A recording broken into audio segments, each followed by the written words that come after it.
Hello, my name is Eddie Tofpik. I'm Head of Technical Analysis and Senior Markets Analyst at ADM Investor Services International Limited. And here's your weekly technical analysis of Paris Rapeseed, Winnipeg Canola and Malaysian palm oil markets. Paris Rapeseed. Since mid-June, market prices have become trapped. Now, is trapped the right word? Yes, I think it is. Trapped. Trapped between a congestion band below, between 438 to 445 and 3/4, and a congestion band above, between 513 and 3/4 to 519 and a half. Since we fell into this trap, we have also seen a construction of a head and shoulders pattern, possibly a topping pattern, though it has had an extension of the second shoulder from mid-August even until now. Now, I've highlighted the primary neckline for this pattern in dark blue, currently at 443 and a half. I go now to the question I put forward here some 12 weeks ago, and which I have repeated ever since, and I quote, "So, what else does the recent actions show? Well, we can look at it all as a possible descending scallop pattern build here. But, and it is a big but, it will depend on what the market does should it get down as far as the May low at 386 and 3/4, and there's a lot in the way in the meantime." End of quote. Okay, so I'm not certain as to whether we will see 386 and 3/4 again, but 8 weeks ago I further finessed these descending scallop pattern comments thus, and I quote, "In this pattern, what we are looking for is where the market will halt in its ascent, so that we can then have an idea of the subsequent size of the move. Then we need to ascertain whether this move is a further move higher or a pullback lower, so that we can apply the size of the proposed descending scallop pattern move to the already constructed actual move. At the moment, it is a little too early to see if the bearish action since the run-up is it, but I will say this.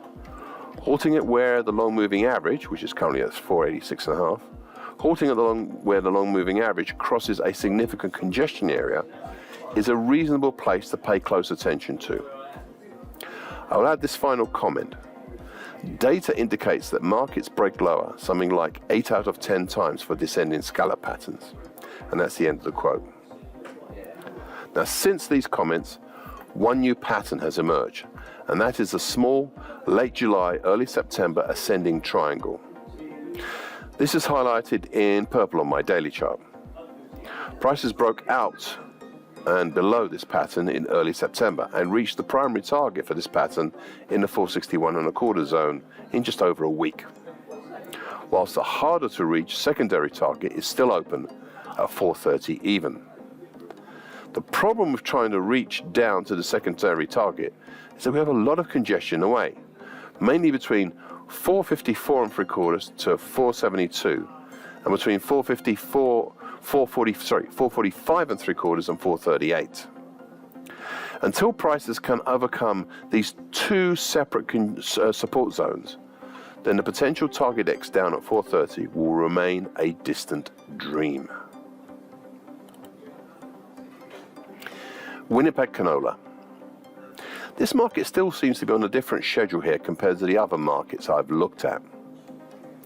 The drop over May, down through the 2021 low at 629.5 back 16 weeks ago, saw a subsequent recovery back up to the then declining and now slowly rising medium moving average, currently at 748.10, where the rally tempered, spending a couple of weeks in between the short medium moving average that was then below, and that's currently at 795.70, and the medium moving average, which was then above.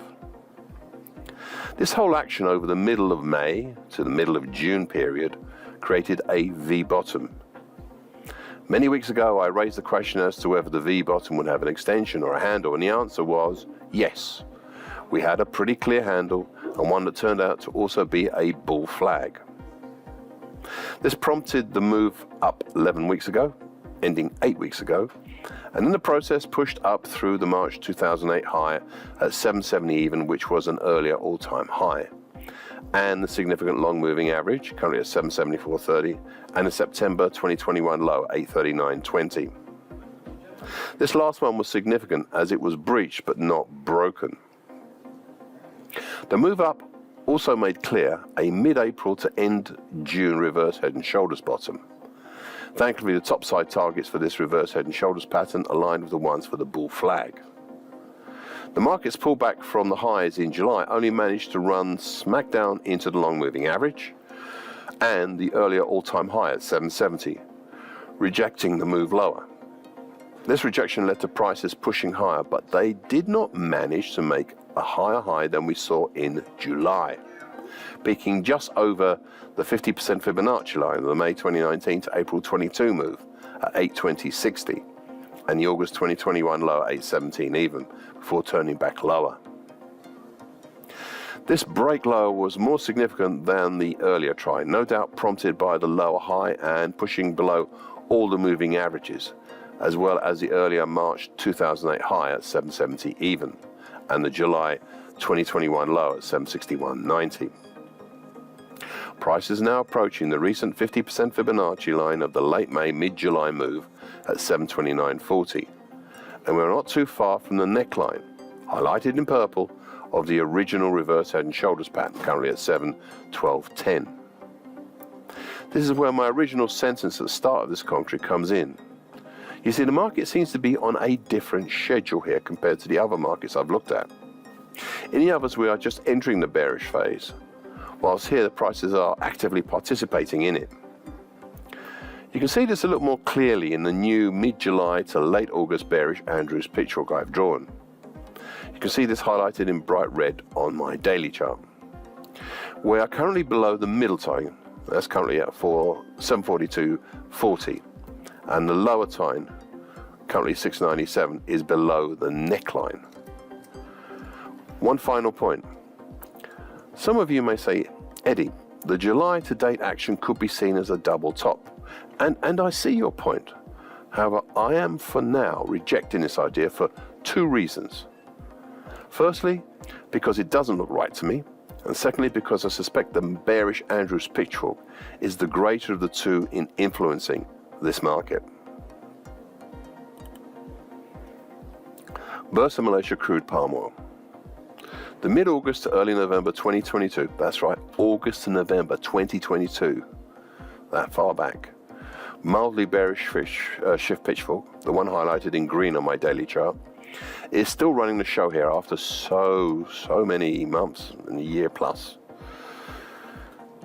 This mildly bearish pitchfork has guided prices more or less lower, initially between the upper tine, currently at 4100, and the middle tine, currently at 3467. Then for a while in May and June between the middle tine and the lower tine currently is 2835, before moving back up again between the middle and upper tines. The action in July saw prices push up and stabilize over the medium moving average, currently at 37.38, and the slowly declining long moving average, currently at 38.49. This stabilization had been very interesting as the market formed a diamond pattern type from July to early September, and it was in early September that we saw prices punch down and out of this diamond pattern type. The primary target X for this pattern is in the 35.79 zone, with a harder to reach secondary target X1 down in the 33.75 zone. However, we are also experiencing two new influences on this market that is causing some agitation. They are the bearish Andrews and shift pitchforks for the late July to early September move. Both of these pitchforks are still good, with the market closest to the middle time, currently at 36.86 of the bearish shift pitchfork. Now, I have not highlighted them as I'm not sure which is the more dominant, but I can say this. We now have the opportunity to look at the potential effects of the tines crossing over.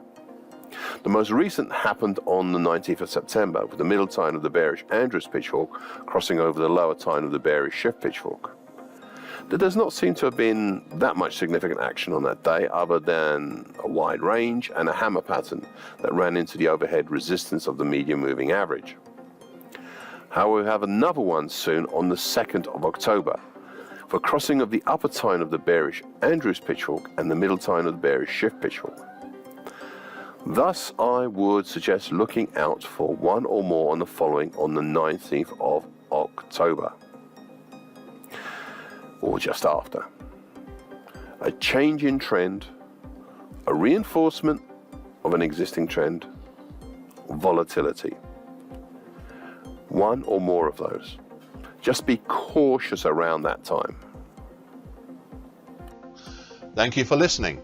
This weekly broadcast gives the essential market patterns and consequences. Please be aware of the risk disclaimer posted both at the front and the back of this broadcast. Copyright is Eddie Tofpik and ADM Investor Services International Limited. And here comes the final important bit.